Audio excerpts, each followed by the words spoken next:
प्यार किसे कहते हैं ये भी तो नहीं समझ पाए। प्यार, एक लड़की मेरे पास आई और एक लड़का मेरे पास आया। लड़का बोला, गुरुजी मैं इस लड़की से प्यार करता हूँ, शादी करना चाहता हूँ। मैंने कहा कर लो। बोले मेरे माँ बाप तैयार नहीं है। मैंने कहा तैयार माँ बाप नहीं है तो मत करो। बोला नहीं मैं प्यार करता हूँ, ब्याह इसी लड़की से करूंगा। मैंने कहा फिर तुम्हारे माँ बाप का क्या होगा? बोला माँ बाप को मैं छोड़ दूंगा। मैं उस लड़की की तरफ देखकर बोला, देख रही हो बहन, जो अपने माँ बाप का सगा ना हो सका, जो माँ बाप के प्यार को ना समझ पाया, वो तेरे प्यार को क्या समझ पाएगा? मेरी बहनों याद रखना, जो लड़का अपने माँ बाप के प्यार को, बताओ माँ बाप प्यार करते हैं कि नहीं बच्चों से? उत्तर दो। माता पिता बेटी से प्यार करते हैं कि नहीं? उत्तर जोर से। आपके माता पिता आपको प्यार करते हैं? अच्छा, आपके माता पिता लड़कों को प्यार करते हैं बेटे को? बोलो। जरा सोचिएगा कि जब आप अपने माता पिता को छोड़ सकते हैं, अर्थात लड़का लड़की क्या कहते हैं, मम्मी पापा को माता पिता को छोड़ देंगे, अपन भाग चलते हैं। जरा सोचो, जो अपने पिता के प्यार को ना समझ पाया, माँ के प्यार को ना समझ पाया या समझ पाई, वो तुम्हारे और लड़का लड़की एक दूसरे के प्यार को क्या समझेंगे? प्यार का मतलब ये छोड़िए कि माँ बाप को छोड़ के भाग जाओ, माँ बाप को धोखा दे दो। क्या प्यार का मकसद धोखा देना है? उत्तर। क्या यहीं से प्यार की शुरुआत होती है, धोखे से? यदि आपके प्यार की शुरुआत धोखे से हुई है तो प्यार कहां है? वो तो धोखा है। क्या है वो? इसलिए प्यार इसे नहीं कहते, इसे स्वार्थ कहते हैं। लड़कियां आजकल पता है मोबाइल पर गेम के बहाने लड़कियां फंस जाती हैं। ऑनलाइन गेम चलता है, मोबाइल पे कोई फ्रेंड बन जाता है और वो आपकी लड़की के नंबर शेयर कर लेता है। आपको लगता बेटी गेम खेल रही है और उसका कुछ और गेम चालू हो जाता है। ऐसा होता है। ये बात हम सही कह रहे हैं गलत कह रहे हैं? क्यों, ऐसा होता है कि नहीं बेटा? हाँ या ना, ठीक ठीक से बोलो। मोबाइल के गेम में, ऑनलाइन गेमों में ये सब हो रहा है कि नहीं? इसलिए लव जिहाद का नया वर्जन है गेम। लव जिहाद का नया वर्जन क्या है? गेम से फंसाते हैं उन लोग। अभी अक्षय कुमार नहीं बोला था कि उसकी बेटी भी फंसते फंसते बची गेम के चक्कर में? बोलो हाँ। किसी का मैसेज आ गया तो ये ऑनलाइन पता ही नहीं चलता कौन है। एक मैया मेरे पास आई, उसकी लड़की यही गेम एम खेलती थी, माँ को लगे कि गेम खेल रही है। उसका एक बांग्लादेश के लड़के से संबंध हो गया, मतलब बातचीत चालू हो गई, नंबर शेयर कर लिया और बाद में वो लड़की उस लड़के के संग भाग गई, बांग्लादेश चली गई। ये सब चल रहा है संसार में, इसलिए सावधान सबको रहना है। हम कथाओं से देखो ये बातें बता रहे हैं। पता कोई भी हादसा, कोई भी ये सब चीजें बोल कर नहीं आती, पहले से सावधान रहने की जरूरत है सबको।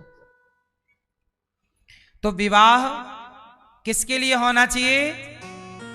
संतान उत्पत्ति, पहले यज्ञ करो, भगवान की आराधना करो, श्रेष्ठ संतान उत्पत्ति हो। संतान क्यों चाहते हो?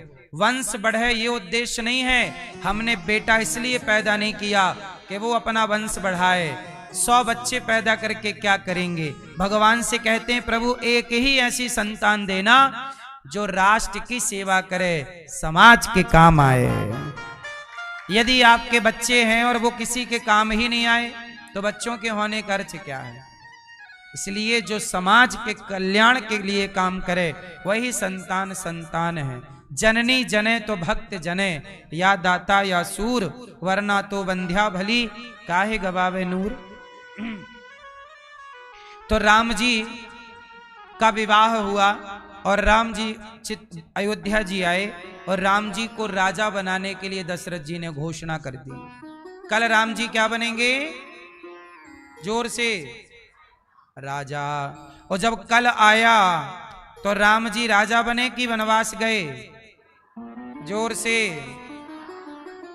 क्या मैसेज है? राम को क्या बनना है? राजा। लेकिन राजा बनने के समय कहां जाना पड़ा? इसका मतलब क्या हुआ? इसका मतलब यह हुआ कि समय कहां से कहां पहुंचा दे आपको आप नहीं जानते। इसलिए किसी बात का घमंड ना करना, क्योंकि समय सबसे बलवान कौन है?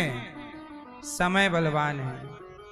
और मैं आपको पुनः एक बात कह दूं कि समय अच्छा हो या बुरा हो, राम यही सिखाते हैं कि यदि मुझे वनवास मिला है तो 14 साल राम जी वनवास में रोते रहे कि हंसते रहे। आपका भी समय बुरा आ जाए, समय बिगड़ जाए तो रोने से सुधर ना जाएगा। उस समय भी प्रसन्न चित्त से सही डिसीजन लीजिए तो वही समय यादगार हो जाएगा। राम के 14 साल याद किए जाते हैं। और नींद मतलब सोए ना, वही मेघनाथ को मार सकता है। तो राम जी तो रावण को अयोध्या से मार सकते थे, पर अयोध्या में रहकर मेघनाथ को नहीं मारा जा सकता था। इसलिए वनवास राम का नहीं, वनवास लक्ष्मण जी का हुआ। मेघनाथ को मारना उद्देश्य है। आओ अब पूरी बात समझते हैं। राम जी ने कैकई से कहा कि रावण को मारना है, तो कैकई माँ ने कहा कि रावण तो यहीं से मर जाएगा, आप यहीं से मार दो। तब राम जी ने कहा रावण तो मर जाएगा, मेघनाथ नहीं मरेगा माता, इसलिए जाने देना वनवास। तो बोली ठीक है। तो जब राम जी राजा बनने लग गए तो कैकई माँ ज्योतिष की ज्ञानी थी। उन्होंने रावण की आयु का अनुसंधान कर लिया कि जिस दिन राम वनवास के लिए जा रहे थे, इस दिन से रावण की आयु अब कितनी बची है। तो जितनी बची होगी उतने वर्षों का राम को, तो 14 साल बची थी। इसलिए आपकी जानकारी के लिए बताऊं, जिस दिन राम जी ने रावण को मारा, राम के 14 वर्ष का आखिरी दिन था वो, जिस दिन राम जी ने रावण को मारा। उस दिन राम जी का वनवास समाप्त। इसलिए रावण को मारकर राम जी सीता मां को लेके तुरंत की सीता, और बाजारों में तो छोड़ दो, माता के पेट में भी आज की सीता सुरक्षित नहीं है। और तब की सीता अशोक वाटिका में सुरक्षित थी, लंका में सुरक्षित थी। आज के रावणों को सीता मिल जाए तो नौच के खा जाते हैं कि नहीं? 2-2 साल की बेटियों के साथ दुराचार की घटनाएं आप सुनते हो, बोलो हाँ। 5-5 साल की बेटियों के साथ दुराचार की घटनाएं आप सुनते हो। तो ये रावण ज्यादा खतरनाक है। वो रावण के यहां तो सीता सुरक्षित थी, कहां रावण सीता मां के चरित्र को बिगाड़ा बताइए। जब अग्नि परीक्षा हुई, सीता जी बिल्कुल पवित्र थी। रावण के यहां भी सीता जी पवित्र थी। और आज की सीता को तो घर में ही कितने लोग 5 साल 10 साल की बेटियों के साथ छेड़छाड़ कर देते हैं। इसलिए आज के रावणों के पुतले जलाए जाने चाहिए। आज के रावणों के पुतले जलाए जाने चाहिए। राम जी ने रावण को मारा और सीता जी को वापस लिया, और राम जी सीता जी को लेके चले अयोध्या। राम जी क्या बन गए? राजा। और सिया जी बन गई, क्या बन गई? रानी बन गई। अब बताओ, सीता जी जब गर्भवती हुई तो उन्हें वनवास जाना पड़ा। राम जी ने सीता जी को कहां भेज दिया? राम जी ने सही किया कि गलत किया? जोर से आप बताओ, हैं? सही कि गलत? गलत किया। आप बताओ मैया। राम जी ने तो सीता मैया ने अग्नि परीक्षा, सबने बोला कि दो, अग्नि परीक्षा दो, हम मान लेंगे कि आप सही हैं। राम जी ने सीता जी से यही कहा, सीता सबको डाउट है, आप एक बार अग्नि परीक्षा तो दे चुकी हो लंका में, पर ये लोग कह रहे हैं कि हमने देखा थोड़ी है लंका में, यहां दो अयोध्या में। तो राम जी ने सीता जी से कहा कि आप अयोध्या में एक अग्नि परीक्षा दे दो, सबका मन हो जाएगा शांत। सीता जी बोली कि मैं परीक्षा तो दूंगी, परंतु अभी नहीं, अभी मेरे पेट में आपके पुत्र हैं, राम जी के पुत्र, मैं गर्भवती हूं, अभी आपके पुत्र मेरे पेट में हैं, मैं अभी परीक्षा नहीं दूंगी। अभी आप मेरे पुत्रों के जन्म के लिए कोई एक अच्छी व्यवस्था कराओ, जहां मेरे पुत्र जन्म लें और पढ़ लिख के संस्कारी हो जाएं। मैं आपके पुत्रों को संस्कारी बनाकर आपको सौंप दूं, फिर अयोध्या के लोगों को परीक्षा दूं, क्योंकि अब मुझे इस प्रजा के साथ रहना नहीं है। अब मुझे इस प्रजा के साथ, ये कौन कह रहा है? सीता मैया, मुझे इस प्रजा के साथ रहना नहीं है। क्यों? क्यों नहीं रहना? क्योंकि जिस प्रजा ने मुझ पर आरोप लगाया हो, जिसको मुझ पर भरोसा ना हो, उनके साथ रहकर करुत्र हैं। तो अब राम जी चौंक गए। अब कोई भी बालक आए और कह दे कि हम तुम्हारे बेटे हैं, तो समाज को ये प्रमाण तो देना पड़ेगा ना कि भाई तुम हमारे बेटे हो, इसका प्रमाण दो। तो राम जी ने सभा में कहा लवकुश से कि यदि आप हमारे पुत्र हैं तो बताओ आपकी माता कौन है? लवकुश ने कहा सीता। तब राम जी ने कहा हम आपकी बात से सहमत नहीं हैं, जाओ पहले अपनी माता को बुला कर लाओ। जब सीता कह देंगी, भाई माता ही तो पुत्रों का परिचय कराएगी। एक बात बताओ, एक पत्नी गर्भवती थी और पति परदेश चला गया और परदेश से 10 साल बाद लौटा। तो वो जब गया था तब पत्नी गर्भवती थी, गया उसके बच्चा हो गया और बच्चा अब 10 साल का हो गया। और 10 साल बाद जब पिता आया, पहली बार पिता ने पुत्र को देखा तो ना पुत्र ने पहचाना पिता को, ना पिता ने पहचाना, क्योंकि फोटो का जमाना नहीं था। तो फिर वहां पर कौन बताएगा कि पुत्र कौन है और पिता कौन है? बोलो। वहां प्रमाण के रूप में मां का प्रमाण होगा। मां कहेगी कि ये आपका बेटा है और बेटे से कहेगी कि आपके, मां का शब्द प्रमाण माना जाएगा। ऐसे ही राम जी ने कहा कि सीता जी को बुलाओ, जब वो कह देंगी कि लवकुश मेरे बेटे हैं तब मैं मानूंगा कि बात सही है। सीता मैया को बुलाया गया, वाल्मीकि जी लेकर आए। सीता मैया को कौन लेकर आया? वाल्मीकि जी लाए। और वाल्मीकि जी ने कहा राम, ये सीता के 2 पुत्र हैं लवकुश, इनको पढ़ा लिखा कर मैंने योग्य बनाया है। अब सीता मैया ने कहा प्रभु ये दोनों पुत्र आपके हैं, और यदि ये दोनों पुत्र आपके हैं, मैंने आपके सिवा किसी पुरुष का सपने में भी स्पर्श नहीं किया, और मैं गंगा की तरह पवित्र हूं यदि, मैं अग्नि की तरह पवित्र हूं यदि, तो हे पृथ्वी मां आप अपनी गोद में मुझे स्थान दे दो यदि मैं पवित्र हूं तो। अब ये कहते ही पृथ्वी मां फट गई और पृथ्वी माता विमान लेकर प्रकट हो गई, क्योंकि सीता जी का वचन है कि मैं पवित्र हूं तो पृथ्वी मुझे अपनी गोद में स्थान दें। पृथ्वी मां प्रकट हुई, सीता मां देखते देखते विमान पर बैठ गई। सारी प्रजा को क्या चाहिए था? सीता के पवित्रता का प्रमाण, सबको प्रमाण मिल गया। अब सारी प्रजा कह रही है सॉरी, क्षमा कर दो माता, गलती हो गई। सीता मां ने कहा अब क्षमा क्या, अब आप खुश रहिए, प्रसन्न रहिए। ये प्रजा को तो सीता मां की खुशी ना पच पाई, तो आपकी और हमारी खुशी लोगों को पचेगी।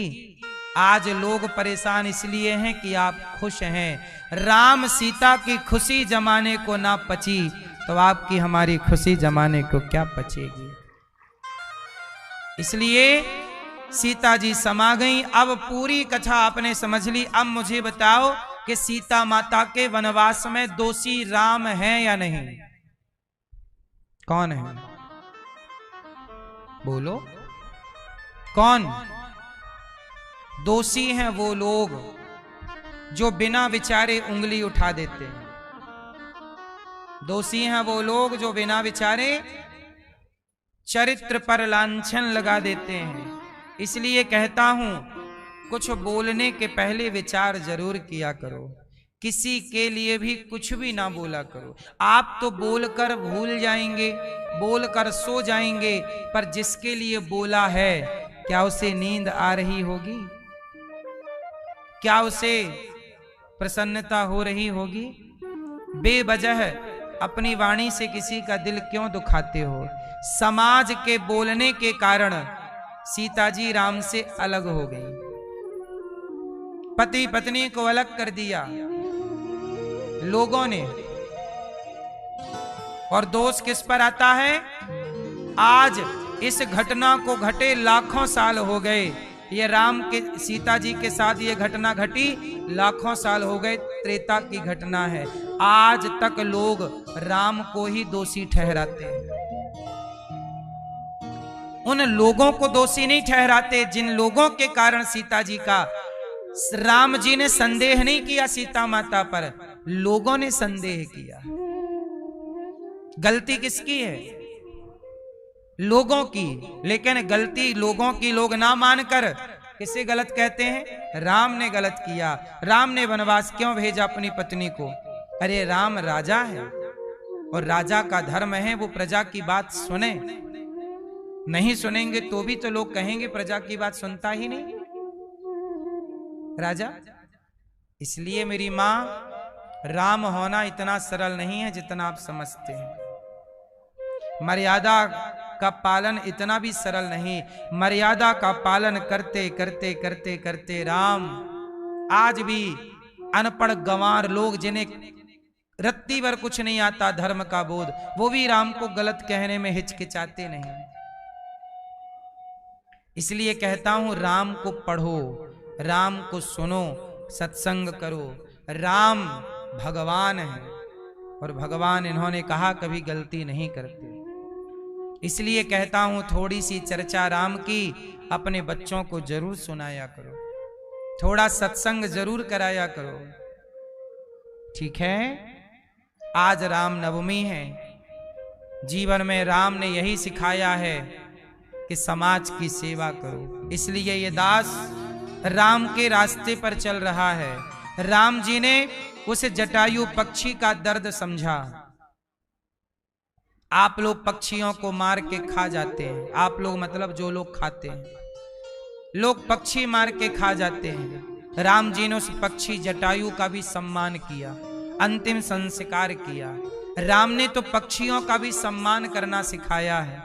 राम जी ने तो शबरी माता, आज की भाषा में दलित की बेटी शबरी माता, जिन दलितों को आज समाज में कुछ लोग सम्मान नहीं देते, छुआछूत की दीवार खड़ी करते हैं, राम जी ने त्रेता में ही छुआछूत की दीवार गिराकर शबरी को गले लगाकर मैसेज दिया कि सबको गले लगाओ। यही आपका बड़प्पन है। किसी से नफरत ना करो। राह में आए जो दीन दुखी, सबको गले से लगाते चलो। जब हमारे भगवान जातवाद का भेदभाव नहीं करते तो मैं कौन होता हूं जातवाद का भेदभाव करने वाले। जातियां सनातन में मुख्य कितनी जातियां हैं? बोलो। सनातन में मुख्य 4 जातियां हैं। अच्छा, मुसलमानों में जातियां होती हैं कि नहीं? जोर से, जोर से, जोर से। हाँ, मुसलमानों में भी जाति होती है। एक पठान जाति है, एक खान जाति है ना? ऐसी तमाम जातियां हैं। मुसलमानों में भी बहुत जातियां हैं। वहां भी पठान मुसलमान अपनी बेटी का ब्याह सबके साथ नहीं करता। खान मुसलमान भी अपनी बेटी का ब्याह सबके साथ नहीं करता।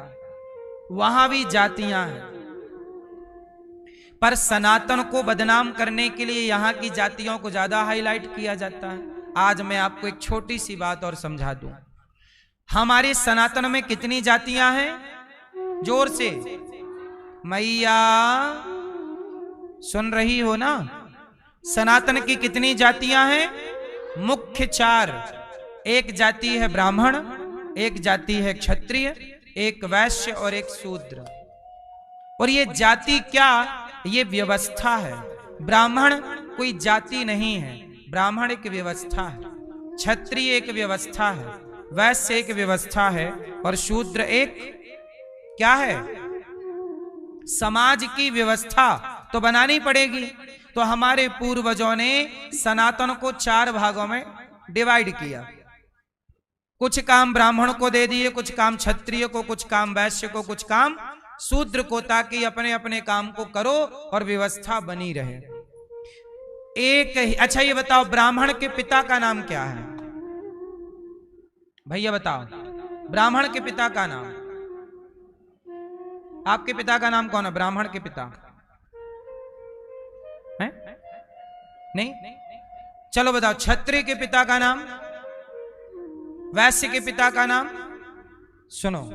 शूद्र के पिता का नाम? आज सुनो, चारों के बाप का नाम सुनो। वेद वाक्य बोल रहा हूं, वेद।